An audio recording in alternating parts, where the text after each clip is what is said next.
Hello, I'm a female 26-year-old fan of Thomas and Friends. I loved it when I was younger, and the Railway series books by the Reverend W. Awdry is the best too. I was sad to hear that Michael and Giles died on May 30th, 2020, David Mitton on May 16th, 2008, and comedian George Carlin on June 22nd on the same year as Mitton. You may be asking, why is a 26-year-old woman a Thomas fan? The reason is simple. I have autism. I know I'm a female and usually I'd like Doc McStuffins and Hit-Lighten Heroes, which I love dearly, but I'm a Thomas fan too. Some of my friends think it's weird, but I don't care. Let me tell you a story about the original 26th Series 9 episode that got replaced by the current 26th episode, Flower Power. If you don't know what Flower Power is, it's a hit-era Series 9 episode of Thomas and Friends where Diesel tries to scare Thomas and the blue tank engine covers himself in flour, hence the episode title, To Get Back at Diesel. I found the episode to be funny. One autumn afternoon, I was browsing YouTube for Thomas episodes in the US dub, the dub I grew up with. Suddenly I spotted a notification on Google Drive, and it was from one of the writers from Thomas and Friends in the hit era. I clicked on it and it had a note which said, "Dear Thomas fan from the USA, this is a scrapped 26th episode of Series 9. We at Hit Entertainment scrapped this episode because it was too scary and disturbing for kids to watch. Viewer description is advised." Sharon Miller. I was confused. I knew Sharon Miller ruined the show from Series 11 to 16, but why did she send me this episode? Curiosity drove me to click on the video. When it started, the typical Series 8 to 10 intro played, but the music sounded like the CITV version from the DVD I watched when I was 15. I didn't care. I was glad to see my childhood show again. But after Thomas said hello, everybody, welcome to the island of Sodor, in Michael Brandon's voice, the episode's name popped up and it read, Duck and Timothy. I was puzzled. Who is Timothy? After the steam transitioned to the episode, it started out with Duck, Percy, Oliver, Henry, James, Edward, Donald, and Douglas at Tidmouth Sheds at night. I noticed two strange things. 1. Why are Duck, Donald, Douglas, and Oliver at Tidmouth Sheds? 2. Where were Thomas, Gordon, Emily, and Toby? I assumed that Gordon was pulling the nighttime express. Thomas and Toby were at the Farquhar Quarry with Mavis, and Emily was at the Vickerstone Sheds after a long freight train. Donald and Douglas had an idea for a spooky story. "Let us tell you, lads, the story about Timothy the Ghost Engine," said Donald in a Scottish accent. Something was very odd about the episode. Michael Brandon or Michael Angelis were not heard in the episode. In fact, there was no narrator in this episode. I felt uneasy after I found out that there was no narration in this episode. Douglas replied to Donald, his twin.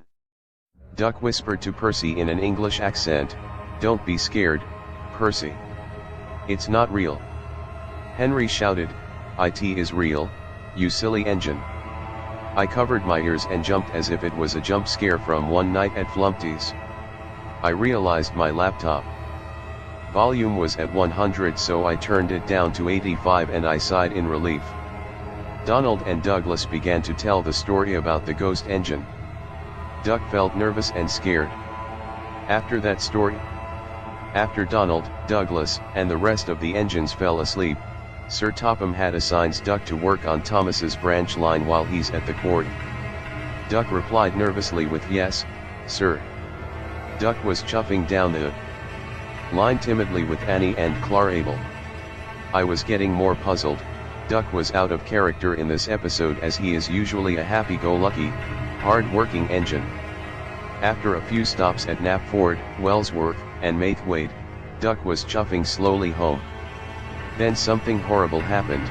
Clarabel hears a whistle that sounded like Azul's whistle from Nick Jr.'s Dora the Explorer, and she sees a silver tank engine and she lets out a blood-curdling scream. What was creepy and horrible about the scream was, it wasn't Michael Brandon nor Michael Angelis doing a female scream, It sounded like an actual woman who was in either agony or labor.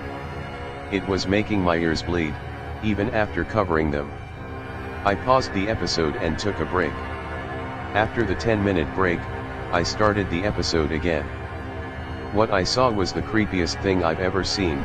It was a silver E2 class tank engine without the extended part of the water tank, maroon linings, and the number 0 on its sides. I realized it was Timothy the Ghost Engine from that Ghost Engine Thomas fan film. His face was wrinkly, old, had messed up teeth, and bearing an angry expression. His voice was even worse, he had a deep voice with a Texas accent. "I'm gonna get shot, Great Western Engine," Timothy shouted. Duck screamed in horror as he tried to escape him, and the freakiest thing about it was the music. Instead of any music from the hit era by Robert Hartshorn, it was the runaway theme from Mike O'Donnell and Junior Campbell, the composers for the classic series, but in a slightly low pitch, but not slowed down. Timothy's eyes became black as Donald and Douglas paint job and gained red pupils and didn't speak in English anymore. Instead it was gargling and roars, which sound like the zombies from the M-rated video game, Call of Duty. Duck told his driver to speed him up, so Duck sped up as fast as he could, but Timothy was catching up. I started to quiver in fear as the Great Western Engine tried to escape the ghost engine. Annie and Clarabel started crying realistically as Timothy started to laugh in a demonic tone. After a minute and 30 seconds of Timothy chasing Duck, Annie and Clarabel, the Great Western Engine got diverted into a siding, hitting a ditch full of dirt. They started to scream in panic. Duck's nose bled very hard and he had bloodshot eyes and had a bruise on one of them. I was horrified and sick and had the urge to vomit. I knew engines don't bleed or get bruises when they crash, and that chase reminds me of a Thomas fan story Solder Fallout when Percy was chased by the beast, Oliver. Timothy roars at the Great Western Engine as he pulls up next to him and yells in a demonic voice, "I want revenge."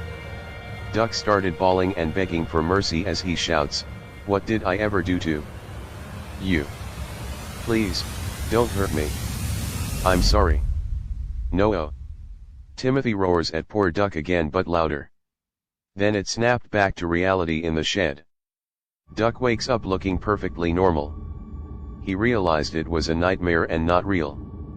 Duck sighed in relief and the episode ended. I was disgusted and furious. I thought to myself, why would the writers get away with making a disturbing episode? I had a few nightmares about this, one where Duck crashed into my house and another when Timothy tried to attack me, but I messaged Sharon Miller and asked her about the episode. A few days later, Sharon replied with, "I'm sorry for that episode, but I didn't make that episode." My theory was there was an anti-Thomas and Friends hacker that broke into Hit Entertainment, and made his 26th episode for Series 9. He eventually got arrested and we got rid of the episode before we aired it. I'm sorry if you got traumatized. With apologies from Sharon Miller. I still love Thomas and Friends, but I'll never see it the same way again. If you see an original lost episode for an episode for Thomas, don't watch it. I found a friend to help